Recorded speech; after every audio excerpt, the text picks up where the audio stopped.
Bonjour à tous, j'espère que vous allez bien. On se retrouve pour un nouveau test matériel et aujourd'hui j'ai le plaisir de vous présenter mon test des X-Bionic X02. Avant qu'on commence, je vous précise que ce test n'est pas rémunéré et que la marque m'a fourni le matériel pour qu'il soit réalisé. Je les en remercie. Alors je pense que dans cette vidéo, on va passer la partie où je vous présente un petit peu la marque et la gamme parce que je vous les avais déjà présenté tout ça et je vous ai déjà expliqué un petit peu ce que X-Bionic proposait dans la vidéo du test de la X01.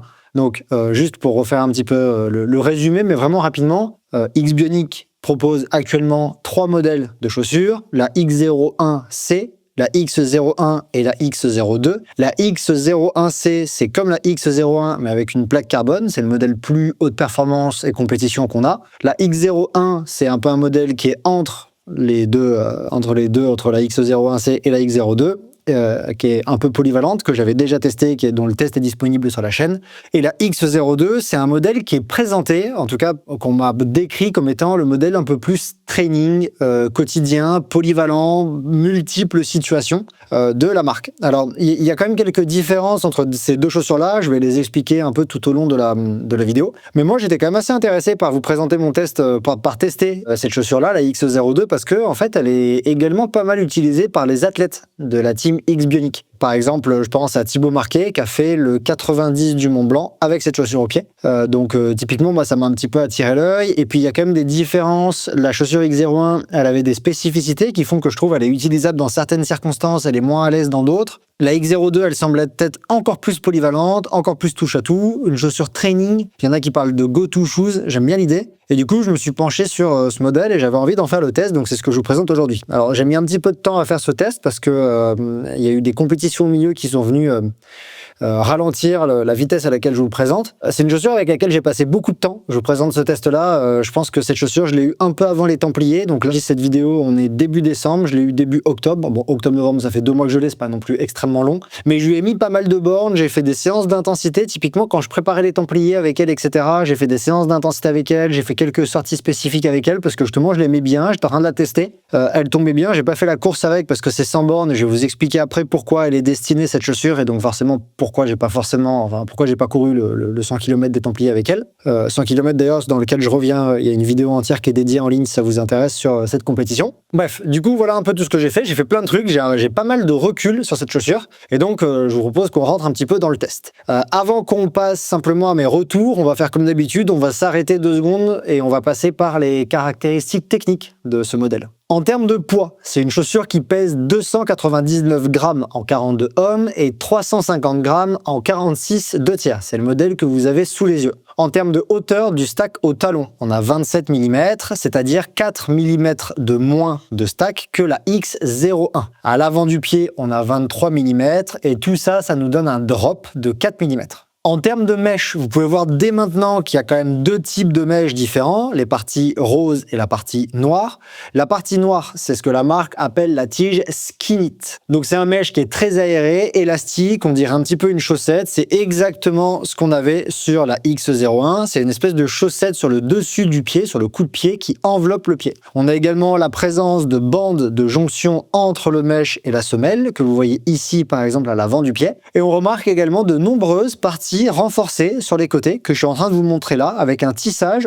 Si on regarde bien, ce tissage il ressemble à ce qu'on voit sur du Matrix ou du Ripstop, et je pense que c'est un tissage qui est ultra robuste. Au toucher, c'est rugueux, c'est en plusieurs dimensions, donc c'est hyper robuste, et je pense que c'est un tissage qui a pour but d'améliorer la durabilité dans ces zones de frottement. En termes de lacets, on est sur des lacets classiques, plat, légèrement rugueux mais très peu. En termes de semelle extérieure, on a du Vibram Traction Lug avec des crampons que vous voyez ici de 3,5 mm qui ont plusieurs formes. Ils sont en forme de lame en diagonale ou parallèle à la montée à l'avant du pied, et ils sont plutôt en forme de plot à l'arrière du pied, plutôt pour la descente. En termes de semelle intermédiaire, l'amorti, j'ai pas trouvé énormément d'informations, je crois que c'est de l'EVA classique. En termes de largeur du chausson, on est sur quelque chose qui est normal, mais je la trouve légèrement au pied, je la trouve légèrement plus fitée que la X01. Cette chaussure, elle est pas munie de plaques carbone, mais elle a quand même une certaine résistance à cause de sa mousse, je pense, et de la cage qui vient englober le pourtour de la mousse. Elle a une certaine résistance à la torsion d'avant en arrière et à la torsion longitudinale. Pas aussi prononcée que la X01, mais quand même, c'est une chaussure qui est assez raide, malgré l'absence de plaque. En autre information que j'ai trouvé intéressante à noter, il faut savoir qu'il y a une doublure rembourrée sous le coup de pied, donc c'est-à-dire sous les lacets, qui vient protéger l'appui des lacets.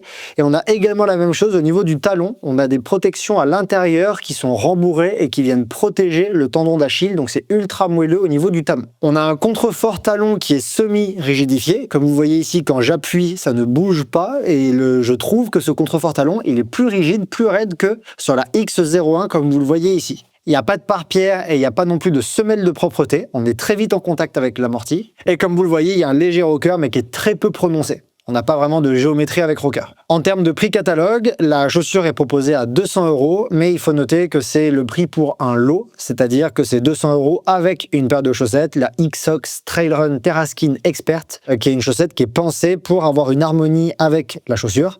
Donc c'est un prix, mais il faut comprendre que c'est un prix pour un lot chaussures-chaussettes. Alors, la première chose que j'ai envie de vous dire, ma première sensation générale avant de rentrer dans certains détails de la chaussure, c'est que c'est une chaussure que je trouve assez light. Alors, je vais pas dire minimaliste, parce qu'on n'est pas du tout sur des critères minimalistes, mais quand même que je trouve assez light en termes de structure, en termes d'amorti, en termes de proximité avec le sol. On a beaucoup de sensations. C'est une chaussure qui propose beaucoup plus de sensations que la X01, qui est beaucoup plus agile, qui est beaucoup plus, je trouve, un peu plus dynamique, et je vais revenir sur ce point un peu plus tard, qui est plus précise. Donc bref, c'est une chaussure que je trouve assez light, assez joueuse, et du coup j'ai trouvé ça, c'est vraiment mon ressenti un petit peu global sur la chaussure, c'est que voilà, c'est une chaussure qui est plutôt légère, qui est plutôt minimaliste dans sa structure, même si c'est pas une chaussure de la catégorie minimaliste. Et dans ce sens-là, je trouve qu'elle se rejoint avec la Merrell Long Sky 2. En tout cas, je trouve que ces deux modèles-là, ils ont des ressemblances. Je pense qu'elles se positionnent sur le même segment, et donc je vais faire des comparaisons entre les deux. Mais c'est un petit peu le même genre de chaussures. En tout cas, moi, à l'utilisation, je trouve qu'il y a des parallèles et des sensations à faire entre ces deux modèles, donc je vais revenir dessus par la suite. Alors, en termes de confort, si on zoome un petit peu dans les détails, je trouve que c'est une chaussure qui est surtout confortable autour du pied. Donc sur la partie supérieure, on a vraiment un confort qui est très intéressant. La partie chaussette, exactement comme dans la X01, c'est vraiment super confortable sur le pied. C'est vraiment très proche du pied, c'est très aéré, c'est très respirant. Donc ça, c'est vraiment agréable. Le col de la chaussure là, ça c'est pareil, c'est doux, ça vient bien englober le pied et c'est vraiment super confortable. Les petits contreforts qu'il y a à l'intérieur qui viennent protéger le talon, ça aussi c'est super agréable. Donc vraiment sur le dessus du pied, c'est une chaussure qui est vraiment très confortable. Pour ce qui est sur le dessous du pied, c'est pas exactement pareil. Je pense que ça correspond également à son segment. Celle-ci, c'est quand même une chaussure qui est pensée pour le trail long et l'ultra. Celle-ci, elle a été rabaissée, il y a moins de stack, il y a moins d'amorti. On n'est pas non plus sur une des mousses les plus moelleuses du marché. Moi, je trouve que la mousse, elle est quand même un petit peu raide. Et donc, en confort sous le pied, je le mettrai dans la moyenne. C'est pas la chaussure la plus confortable du marché. Sous le pied, ça c'est sûr et certain. On va être sur un confort qui va être assez proche de ce qu'il y avait avec la Merrell, c'est-à-dire qu'il y a une chaussure qui est quand même plutôt typée compétition, proche du pied, sensation, précision. En tout cas, moi, c'est comme ça que je la lis, cette chaussure.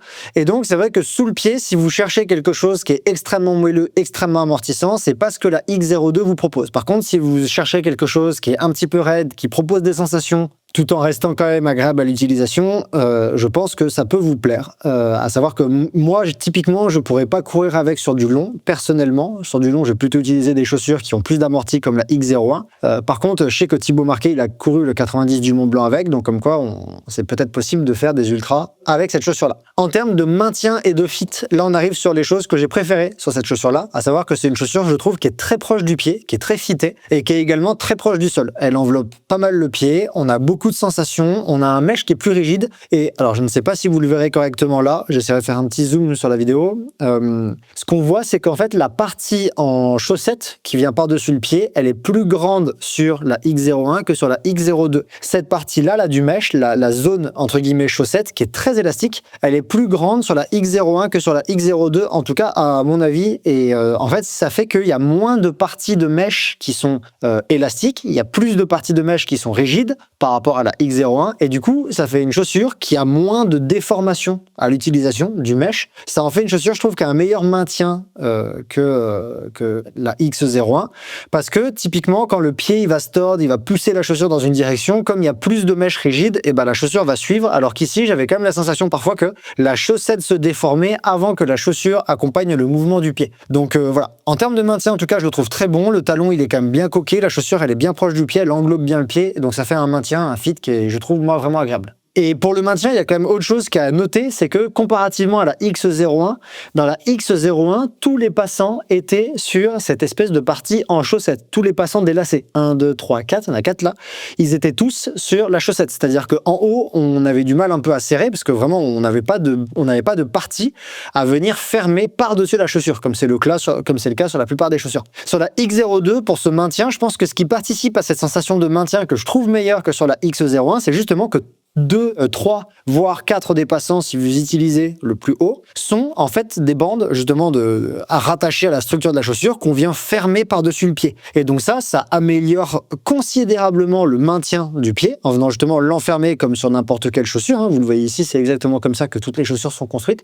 que beaucoup de chaussures sont construites. Avec cette structure en chaussette, et ben là on peut pas trop parce qu'on peut pas, il y a pas de bande à venir refermer par-dessus. Hein. C'est une construction tout en un, donc c'est super confortable, mais forcément si votre pied est un peu plus large ou un peu moins large, surtout un peu moins large que la moyenne, vous pouvez pas venir fermer la chaussure par-dessus vraiment fortement. Là, c'est quelque chose que vous pouvez faire parce que justement, vous allez utiliser les 3 passants du haut qui viennent fermer la chaussure par-dessus une languette. Donc ça, c'est quand même vraiment cool et ça change du coup en termes de maintien, ça change les sensations par rapport à la X01. En termes de stabilité, pareil, c'est une chaussure qui est basse, qui est proche du sol, donc j'ai pas le sentiment qu'il y a des moments d'instabilité. J'ai jamais eu la sensation que le pied pouvait partir. Au contraire, c'est une chaussure qui est super bien ancrée parce que justement on est bas, on a plein de sensations, on est proche du sol, on contrôle cette chaussure, elle a un bon maintien, elle a un bon fit, donc la stabilité de la chaussure elle est très bonne et ça va avec une autre sensation que j'ai eue, c'est que j'ai trouvé que c'était une chaussure qui était super précise, exactement comme la Long Sky 2. C'est pour ça que je voulais faire le parallèle avec cette chaussure là qui est une chaussure de skyrunning, donc c'est pour ça que je l'ai prise en comparaison. La X02 n'est pas une chaussure de skyrunning, mais je trouve qu'on retrouve une partie, pas complètement, mais on retrouve un peu de la précision de la Long Sky 2 dans la X02,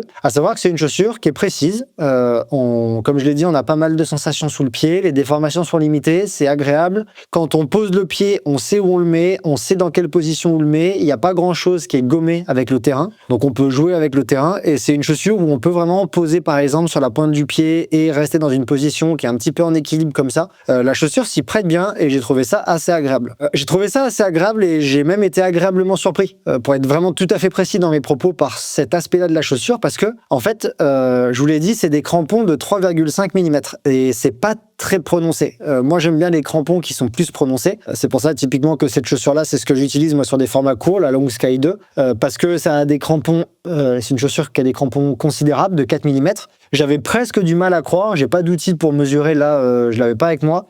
L'outil pour mesurer l'épaisseur des crampons, j'avais presque du mal à croire que ce soit du 3,5 mm et que ça ce soit du 4, parce que j'ai l'impression que la différence entre les deux, elle est quand même beaucoup plus prononcée. On va croire ce que dit X-Bionic et la mesure qui est faite, c'est du 3,5 mm.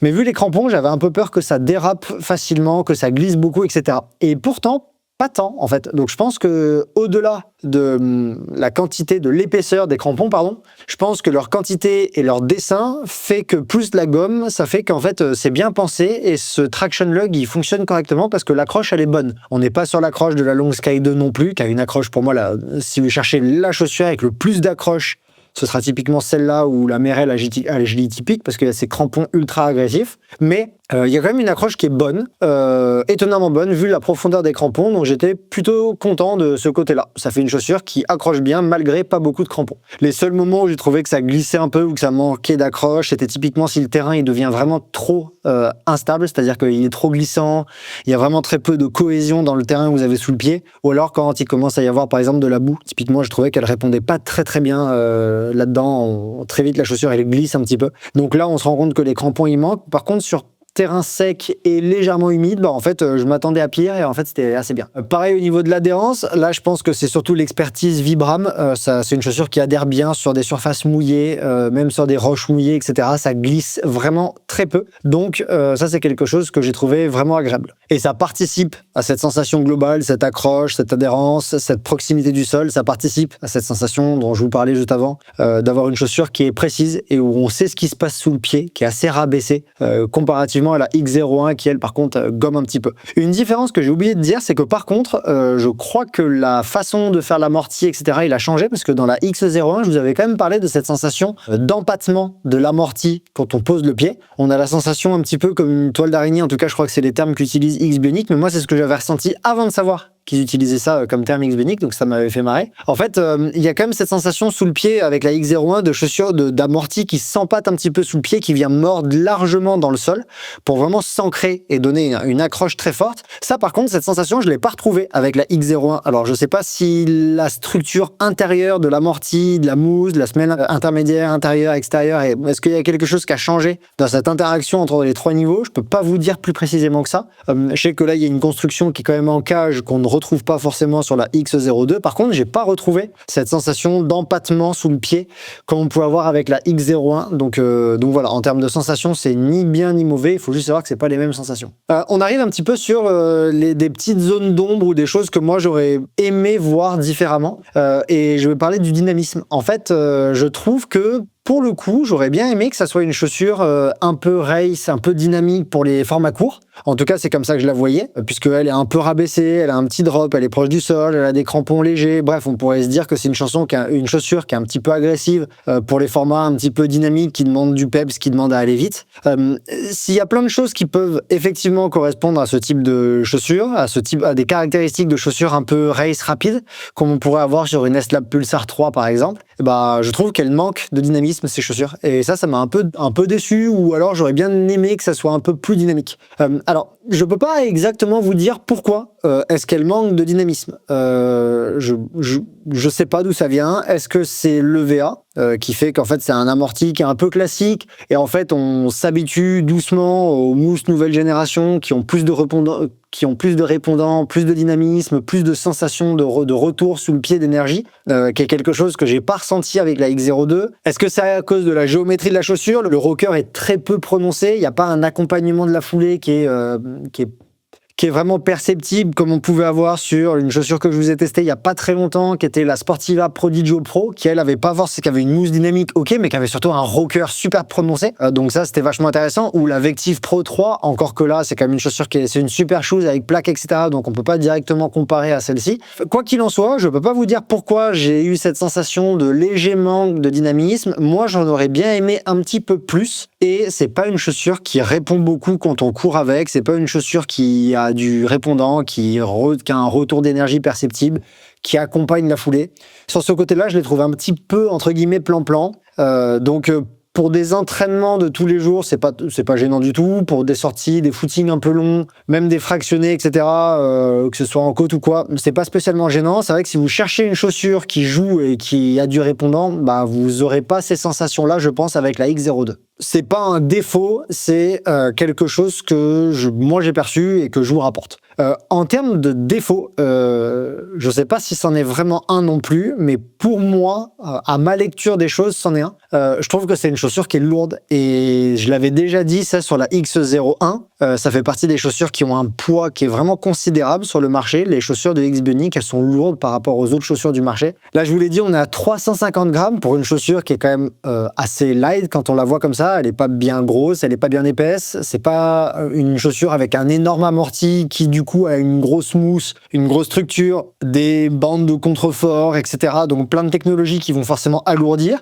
C'est pas non plus une chaussure qui a un énorme rubber, donc a une énorme gomme dessous le pied, et donc qui va alourdir la chaussure. Et donc, on pourrait se dire, ok, elle est lourde, mais en fait, elle a une accroche, des crampons qui sont ultra prononcés, donc elle a pris du poids. Moi, je la trouve lourde quand même, 350 grammes pour une chaussure comme ça. je trouve que c'est lourd. Et à titre de comparaison, celle-ci, là, la Long Sky 2, elle fait 120 grammes de moins entre les deux modèles, alors qu'il y a des crampons qui sont drastiquement différents sur la Long Sky 2. Il y en a beaucoup plus de crampons, beaucoup plus d'accroches qui justifient le poids. Alors ok, c'est pas le même stack, hein, celle-ci est quand même plus basse. Pour une chaussure un peu daily shoes, training, etc., bon, faut pas trop regarder le poids. C'est sûr que pour une chaussure, si on veut faire un peu de compétition avec, etc., c'est une chaussure qui est un peu lourde. Et ça, c'est son principal, voire unique défaut dans sa catégorie. Parce que, vous l'avez entendu, moi, je relève pas vraiment de défaut. Ouais, le dynamisme, j'aurais bien aimé qu'il y en ait un peu plus. Je sais pas si c'est vraiment un défaut ou si c'est moi qui préfère ces sensations. Par contre, ouais, je trouve que c'est une chaussure qui est lourde et qu'elle gagnerait vraiment à être allégée, les deux, à l'avenir, parce qu'on est quand même sur des chaussures qui sont parmi les plus lourdes du marché, mais qui sont pas parmi les plus énormes stacks, les plus énormes amortis, comme par exemple la chaussure que je vous ai testée il y a pas longtemps, qui était la S-Lab Ultra Glide 1.5, qui, ok, est super lourde, mais a beaucoup d'amortis, beaucoup de structures qui améliorent le confort, etc. On n'est pas là-dessus, et donc je pense qu'il y a un intérêt à gagner un petit peu en poids sur ces modèles-là. Juste un petit point sur la durabilité. Évidemment, c'est pas avec les 150-200 bornes que je leur ai mis qu'on peut savoir si la chaussure est durable ou pas. Bon, vous le voyez, elle a quand même très peu, voire pas, de traces d'usure. C'est du Vibram dessous. Donc déjà, en termes de durabilité de la gomme, normalement, c'est très prometteur. Il y a moins de parties chaussettes que sur la X01. Donc là, pareil, moi, ça, c'est ce que je disais dans la vidéo de le test de la X01, c'était que j'avais une petite crainte de la durabilité de la chaussette. Si on l'emmène en montagne, elle est pensée pour de l'alpin. Si on l'emmène en montagne, on peut avoir les pieds qui frottent à plein d'endroits sur des cailloux, et du coup j'avais un peu peur de ça. Là il y en a moins, il y a plus de structure en mèche, donc je pense qu'elle a un peu plus de durabilité. Donc je pense qu'elle est au minimum dans la moyenne des chaussures en termes de durabilité, voire un peu au-dessus, parce que justement ce mèche là ultra résistant, je le trouve intéressant. Je le trouve intéressant, il est bien protecteur, et je pense que justement il va donner, on voit que c'est robuste, c'est pas juste un tissu, et ça je pense que ça va donner quand même une belle durabilité à la chaussure. Alors du coup cette X02, pour quelle utilisation je la vois? Moi, je la vois pour de l'entraînement au quotidien. Donc là-dessus, évidemment, je suis d'accord avec X-Bionic, ce qu'ils disent là-dessus. Typiquement, en chaussures type go-to-shoes, c'est-à-dire vous avez une paire pour faire plein de choses avec elle, vos footings de tous les jours, vos sorties longues, pas trop longues, mais quand même vos sorties longues. C'est quand même rare qu'on aille chercher les 40-50 bornes en sortie longue, hein, qui sont pour moi des limites un peu en distance, comme je disais plus tôt, ou d'utilisation de cette chaussure-là.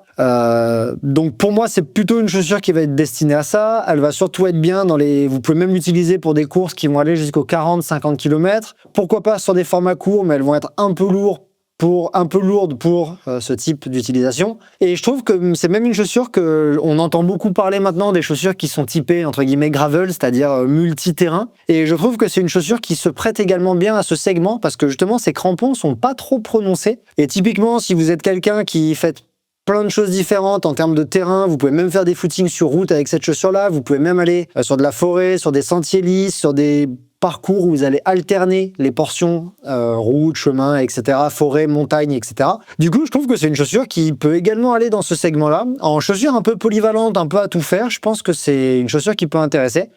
Et elle sera surtout bien sur les terrains secs et les formats qui vont être maximum dans les 40-50 km. En tout cas, c'est mon avis. C'est sûr que si vous cherchez une chaussure pour faire du long, si vous voulez beaucoup de confort sous le pied, si vous voulez une chaussure qui a beaucoup de dynamisme, je pense pas que la X02 soit faite pour vous. Par contre, pour tout ce que je viens de décrire préalablement, eh ben, cette chaussure peut vous intéresser. Voilà, c'est tout pour ce test des X02. J'espère que ça a répondu à une partie des questions que vous pourriez vous poser sur ce modèle. J'ai peut-être pas tout abordé. Si jamais vous connaissez bien cette chaussure et que vous l'utilisez depuis longtemps, n'hésitez pas à mettre un commentaire sous la vidéo pour compléter mes retours. Ça sera utile à la communauté, j'en suis sûr. Si jamais vous décidez de faire l'acquisition de ce modèle, je vous invite à utiliser un des liens affiliés qui est disponible en description de la vidéo. Ça rétribue dans une petite mesure mon travail et je vous remercie beaucoup pour ça. Et sinon, je vous dis à très bientôt pour un autre test matériel ou un épisode du podcast Courir mieux. À très vite.